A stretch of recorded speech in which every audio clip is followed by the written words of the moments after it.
ایران امریکہ جنگ روکنے کی کوششیں کامیاب ہو گئیں۔ پاکستان نے مشرق وسطی میں امن کے لیے 2 ہفتے کی عارضی جنگ بندی کے لیے کلیدی کردار ادا کیا۔ اب اسلام آباد مستقل امن کے لیے اہم مذاکرات کا مرکز بن رہا ہے۔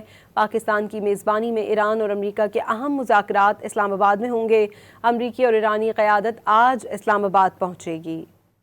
دنیا بھر کی نظریں اسلام آباد پر جم گئیں۔ اہم مذاکرات کے لیے ایران اور امریکہ کے اہم رہنما آج رات اسلام آباد پہنچیں گے۔ ذرائع کے مطابق امریکی نائب صدر جے ڈی وینس، ایرانی پارلیمنٹ کے اسپیکر باقر کالیباف پاکستان آئیں گے۔ ذرائع کے مطابق مذاکرات میں معاونت کے لیے 23 امریکی حکام پہلے ہی اسلام آباد آ چکے ہیں۔ وفد کے ارکان میں سیکیورٹی ماہرین بھی شامل ہیں۔ ترجمان وائٹ ہاؤس کیرولین لیوٹ کے مطابق صدر ڈونلڈ ٹرمپ مذاکراتی ٹیم اسلام آباد بھیج رہے ہیں۔ نائب صدر جے ڈی وینس کے ساتھ خصوصی نمائندہ اسٹیو وکٹوف اور جیریڈ کشنر پاکستان جائیں گے۔ مذاکرات کا پہلا دور ہفتے کی صبح اسلام آباد میں ہوگا۔ I can announce that the President is dispatching his negotiating team led by the Vice President of the United States, J.D. Vance, Special Envoy Witkoff and Mr. Kushner to Islamabad for talks this weekend. The first round of those talks will take place on Saturday morning local time, and we look forward to those in-person meetings.